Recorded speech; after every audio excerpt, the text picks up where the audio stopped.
I'd like to sort of sound a positive note, because I think over the last 4 years we've had a very tough time, and it's easy to get quite despondent about the future of local government. But I'd like to think that Derbyshire Dales is somewhere where we do try to do business together.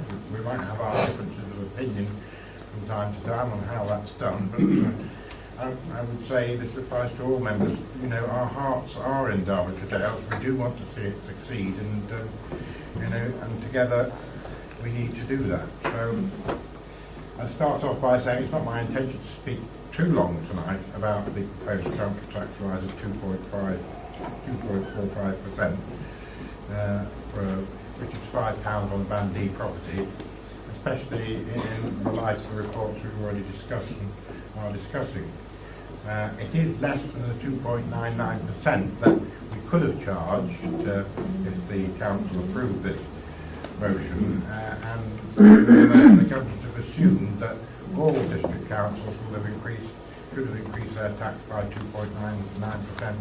Some have and some haven't. We've chosen a slightly lower rate, because I think we did actually have a slightly better settlement this year than perhaps we were expecting. So I hope members will share my view that the recommendation put forward by Karen and the team should be supported.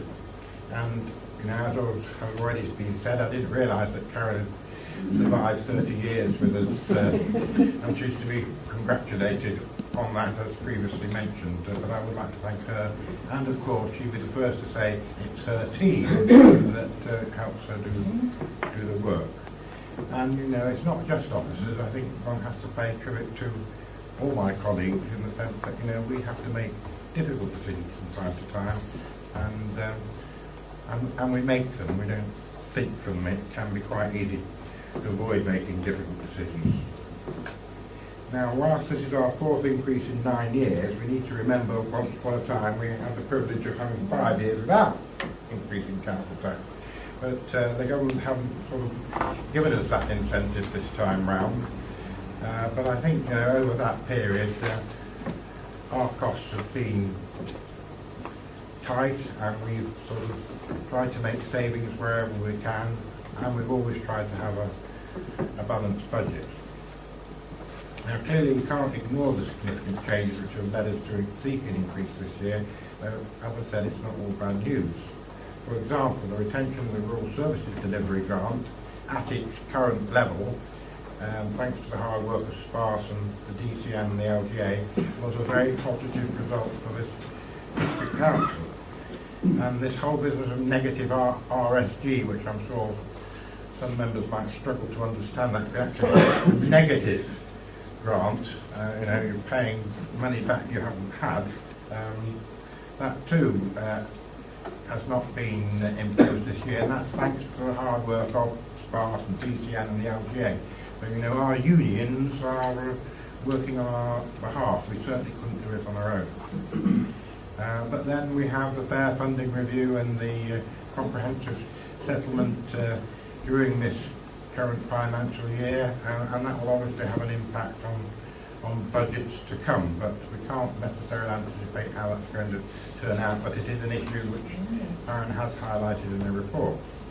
Now, members know I've not been afraid from time to time to criticise governments of all political colours when they've not treated district councils fairly, or ignored, and this is the point I particularly want to make, the extra cost of providing services in large rural areas such as our own, and the refuse contract is going to be such an example. And those of you who attended Karen's excellent presentations at the recent round of area forums will have seen just, you know, the disparity between the funding for urban areas and the disparity for funding for rural areas. So, you know, if we're going to have a fair funding settlement, I hope that point is got over. I know that here again our unions up there are making that point, but we must play our part in that lobbying. Now, we all know in local government finance terms there are still grave difficulties for local government, not just district councils, but for upper tier authorities as well. And the members of the county council will know this only too well. The social care situation still remains a big concern for local government and has yet to be tackled, but it's tackled by taking funds from us and giving them to the upper tier authority. We can't really spare it. It does mean that there's got to be more money found, and I make that clear. And we all know from what's been said before that the waste contract will be challenging, and not only that, the new revenue and benefits contract has yet to be dealt with.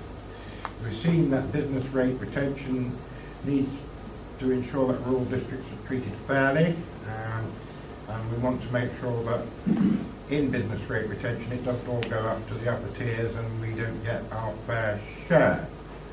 So it was a shame really that Derbyshire was not included in the business rate pilots for this next year, but it was helpful during the current year, there can be no doubt about that.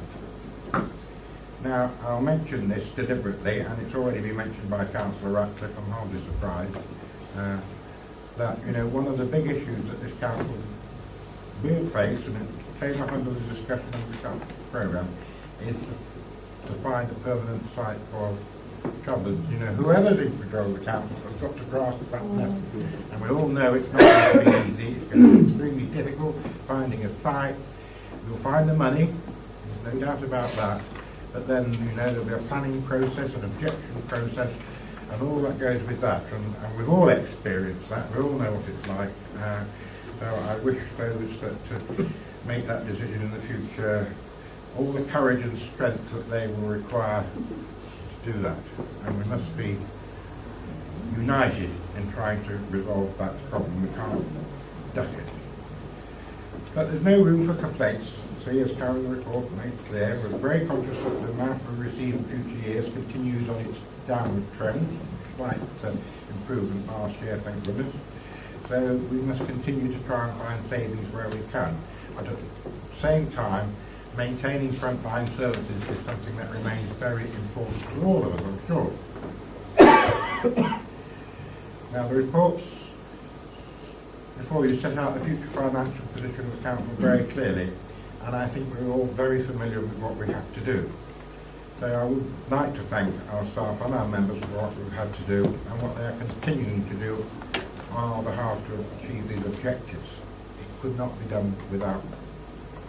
Despite all this, the public expect more and want us to maintain the excellent level of services we provide.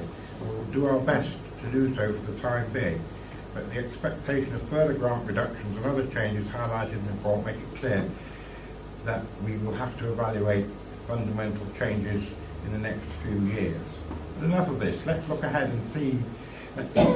Let's just look what we have done, because we tend to sort of say, well, you know, it's all very depressing and we're not doing very well and everything's terrible. But, you know, we have achieved a lot. And here again, those who have attended the forums will have heard Paul Wilson's excellent presentation on, you know, the sort of things we have done over the last 4 years. We tend to forget that we've actually done something.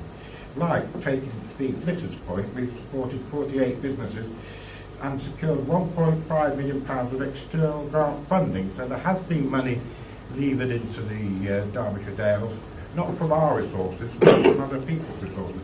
There I mentioned being chairman of the Peak District Leader funding programme from Europe as well. Say that again. Long may it please have an alternative, and that created over 100 jobs, so it's a help. And we have our new leisure provider, Freedom Leisure, and I think they are working very well and seem to be proving quite popular. We secured a £165,000 grant from Sport England to cover physical activity in target areas. You all know, particularly the Matlock representatives, that Hall Lees Park continues to shine as a beacon in our district and has its green flag status for the 11th consecutive year. Our commercialisation agenda is going to, I think, get more exciting as we move along. We've given the opportunity to local groups to run 2 of our markets, Worksworth, setting the flag as usual, and now Ashford. And district fair trade status has been achieved, thanks to that, just to call for members and officers, and I do pay a particular credit to Irene Ratcliffe for all the hard work she's put into that project over many years. As has been mentioned, we've completed nearly 250 new affordable homes, which prevented 2,800 families from becoming homeless. 1,200 households have been allocated new homes through home options, so we are doing something reasonably well. And just to mention vulnerable people, and it's been mentioned by Mrs. Pawley, over 1,000 disabled facility grants have been given over that period, and that's quite a considerable sum of money. And something that I know we'll be discussing next week is the Local Projects Funds, which has funded over 350 schemes, and I think have been well received by all parts of our area. And not forgetting the neighbourhood plans in works in Derbyshire, and there are more on the way. So that's good, and we mentioned the ambitious capital programme, and we need to maintain that. So, in summary, Mr. Chairman, our aims remain the same: to keep the Dales as one of the best performing small rural districts in England as long as we can. No threat of local government reorganisation at the moment, I'm happy to say. We must continue to punch above our weight. We must continue to give value for money and do more for less. We must continue to maintain our frontline services as long as possible. That will certainly be my aim. But in doing so, it is our duty as members to take responsibility for our decisions. They're not officers' decisions, but our decisions, and we can't hide behind them. So despite all the many challenges, Mr. Chairman, that face us, let us continue to work together to achieve these important aims. So on that basis, Chairman, I would like to move the resolution set out on the relevant page of the report.